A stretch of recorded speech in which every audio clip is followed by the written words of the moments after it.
अस्सलाम वालेकुम दोस्तों, मैं doctor Anwar Hussain stand up पॉडी साहब भाइयों हाथ सामने हाजिर हमारे साथ लगा रहे हैं। जुड़ रहे हैं हम आपको सिलों की बीमारी, सिलों की तैयारी, सिलों की खुराक, सिलों के म्यार के बारे में इंशाल्लाह डिटेल वीडियो बताते रहेंगे। तो आज का जो मौजूद आज का टॉपिक है सर, जो असील मुर्गी होती है, जो दूसरी मुर्गी होती है, वो जो कुड़क हो जाती है तो अक्सर वो कमज़ोर हो जाती है और कमज़ोरी की वजह से उसकी सिप निकल आती है, उसका खाना पीना कम कर देती है और वो अक्सर उसने बैठना होता है कुड़क वाली जगह पे, अंडों पे बैठाई हुई है तो वो उसने अंडों को हीट देनी होती है, हीट जनरेट करनी थी जिसके अंदर से, और उसने टाइम देना होता है। अगर वो खाने पीने के लिए निकलती है तो सिर्फ थोड़ी देर की निकलती है, पानी शानी पिया, दाना शाना खाया, खा के बेडशीट भर की फिर जाकर फ़ौरन अंदर अंडों के ऊपर बैठ जाना उसने, या अंडों पे नहीं बैठी जिस जगह पर उसने अंडे दिए हैं वहाँ पे जाके उसने बैठ जाना, उसके वहाँ बैठ के पूरा अपना टाइम जो है वो पूरा करना, कोशिश करना, उसने टाइम करना पूरा करने की कोशिश करनी है और उसने हीट जनरेट करनी होती है। तो होता ये है कि हम उसको कुड़क छुड़वाने की कोशिश करते हैं, वो खैर वीडियो मैंने बनाई हुई है, लेकिन कुड़क छोड़ने के बाद मुर्गी जो होती है अक्सर कमज़ोर हो जाती है। तो कुड़क जो है वो मुर्गी जब छोड़ देती है तो फिर उसकी सिप निकल आती है, खाना पीना उसने छोड़ देना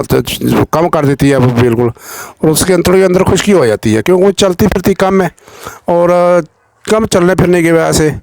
उसका जो अंदर का निज़ाम है वो सारा सुस्त हो जाता है। और उस निज़ाम को एक्टिवेट करने के लिए हम जो है आपको कुछ मेडिसिन बताएंगे और कुछ खुराकी तदबीर बताएंगे तो जिनका आप इस्तेमाल करके आप जो मुर्गी है जो कुड़क बैठी है उसको कमज़ोर हो गया उसको ठीक कर सकते हैं। तो सबसे पहले आपने करना है थोड़ा सा गुड़ दे देना है, जो मुर्गी है जिसने कुड़क पे उठी हुई है कमज़ोर है, थोड़ा सा गुड़ देना। गुड़ देने के बाद थोड़ा सा उसको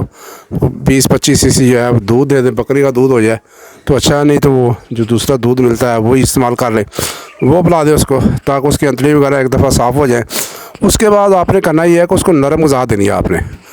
दलिया शलिया बना के खिलाया उसको क्योंकि वो बैटरी उसका निज़ाम सुस्त हो गया है, तो दलिया शलिया दे दे उसको, मूँग की खिचड़ी बना के वो उसको इस्तेमाल कराएँ। तो इस तरह के जो नरम ग़िज़ा है ना वो इस्तेमाल कराएँ 8-10 दिन। उसके बाद आपने करना है ये चैलिडोन भी लेनी है, आपने चैलिडोनियम आपने लेनी है और वो 200 सुबह का टाइम दे दे और 7 ऑरोमेट जो है 30 में 30 ताकत में, ये इसके 3 या 4 कतरे सुबह दोपहर शाम पानी में मिला के दे दे, पानी पीते रहेगी। तो इंशाल्लाह ये 15 दिन या 20 दिन इस्तेमाल करें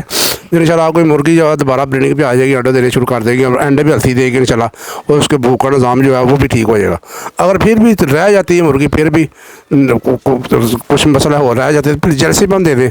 जर्सी में जो है वो टोटल में 3 दिन बाद एक खुराक दे दें साथ। तो ये इंशाल्लाह ये 3 दवाइयाँ इस्तेमाल करेंगे तो इंशाल्लाह आपकी मुर्गी जो है जो ब्रीडिंग के बाद कमज़ोरी आती है, सिप निकल आती है,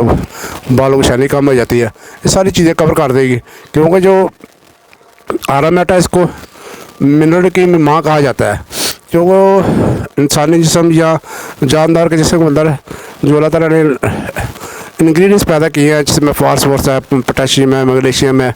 ये आयरन है, सोना है, ये सारी चीज़ें इंसानी बॉडी के अंदर और जो जानदार जिस्म के अंदर होती हैं। तो ये मिनरल की माँ है इसको कहा जाता है सोने को। तो ये आयरन या सोना ही है, ये सोने से बनी हुई मेडिसिन है। तो ये इंशाल्लाह खिलाएं इंशाल्लाह ताला, तो फिर मुर्गी दोबारा आपके तंदुरुस्त भी हो जाएगी, सेहतमंद भी हो जाएगी, सिप भी खत्म हो जाएगा और दोबारा ब्रीडिंग भी आ जाए और अंडे भी अच्छे देगी। तो भाई को ज़्यादा